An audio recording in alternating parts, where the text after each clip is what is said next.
उसे लोग साहब बुलाते हैं, लेकिन नाम है शहाब, उसामा शहाब। उनके लिए गांव में कहा जाता है कि साहब लंदन से पढ़कर आए हैं वकालत। आरजेडी ने रघुनाथपुर की सीट से एक बार फिर से बाहुबली परिवार को जगह दी है और यहां से उसामा मैदान में है।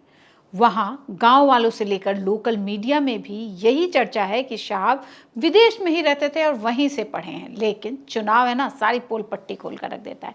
अब जब साहब यानी साहब ने एफिडेविट हलफनामा दाखिल किया और खंगाला गया उसको, तो पता चला कि साहब तो 10वीं पास हैं, लेकिन समाज सेवक हैं, वो लिखना नहीं बोले। पत्नी जरूर एमबीबीएस की डिग्री वाली है।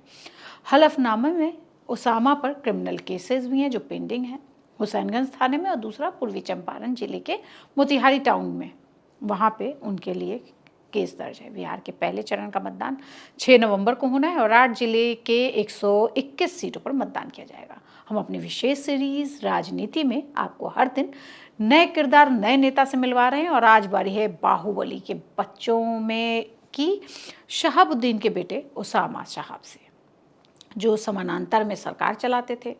उस समय ऐसा वक्त था कि डॉक्टर भी थर्राते थे और 100 रुपए से ज़्यादा फीस नहीं लेते थे।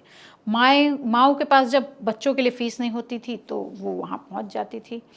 तो इस तरह से उनका एक डर था और इसीलिए कहते हैं कि शहाबुद्दीन वहाँ पे समानांतर सरकार चलाते थे। 2021 में उनकी दिल्ली में ही डेथ हुई। वो लगातार आरजेडी से सांसद रहे थे, विधायक भी रहे और दिल्ली गेट के कब्रिस्तान में उनकी मज़ार बनी हुई है, जहाँ पे कब्रिस्तान में, जहाँ पे वो अलग से ही पता चलती है, सिवान के सुल्तान लिखा है। ये वही कब्रिस्तान है दिल्ली गेट का जहाँ पे शाहरुख खान के माता पिता की भी कब्रिस्तान है। और शहाबुद्दीन आज कितने मौजूद हैं। राजद के वर्तमान विधायक हरिशंकर यादव ने उसामा के लिए रघुनाथपुर की सीट छोड़ दी। शहाबुद्दीन के परिवार को सिवान के मतदाताओं में ना काफ़ी घोर समर्थक भी हैं और काफ़ी घोर विरोधी भी हैं, और इसी वजह से अब ये देखना है कि उसामा साहब जो हैं वो यहाँ पे क्या पिता की तरह कितने बड़े ताकतवर बन सकते हैं। उन्होंने शहाब की माताजी भी यहाँ पे काफ़ी चुनाव लड़ी, लेकिन कोई भी जीत नहीं पाई।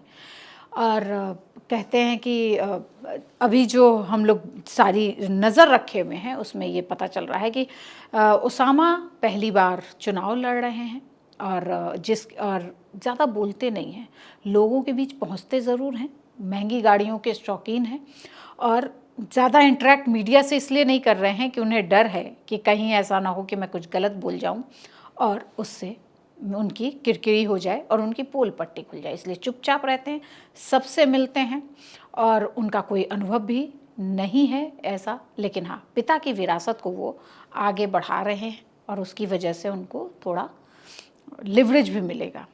उसामा ये कोशिश कर रहे हैं कि लोकल से कनेक्ट बनाएं, उनकी बोलचाल को अपना रहे हैं अपने पिता की। उसामा साहब जो है अपने पिता की तरह दिखते भी हैं, इसलिए उन्हें अपने पिता की छवि का पूरा लाभ भी मिलने वाला है। उनके पास अनुभव की लेकिन बहुत कमी है, लेकिन वो पिछले कुछ अलग करके चुनाव जीतना चाह रहे हैं। चुनाव प्रचार में जैसा मैंने आपको पहले बताया कि बहुत ही कम बोलते हैं, लेकिन पिता की तरह व्यवहार करते हैं और उनका पिता का जो कैडर है वो उनको ज़रूर मदद करेगा, ऐसा हमारे विशेषज्ञों का कहना है। रघुनाथपुर की जो ये सीट है सिवान के पास वाली, उसमें मुस्लिम बहुत संख्या में है। यहाँ पे 23% से ज़्यादा मुस्लिम वोटर हैं, तो राजपूत भी 10% हैं। ये सीट जो है 12% यादव वोट भी हैं और बिरादरी जो है वो 8% के, और दलित बड़ी संख्या में अति पिछड़ी की निर्णायक भूमिका में हो सकते हैं।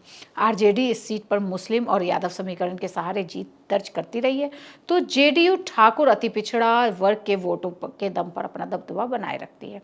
यादव मुस्लिम फॉर्मूले के सहारे शहाबुद्दीन के बेटे उसामा साहब अपनी सियासी नैया पार लगाना चाहते हैं, तो जेडीयू के विकास कुमार सिंह अति पिछड़ा और राजपूत वोटों के सहारे जीत का परचम लहराना चाहते हैं।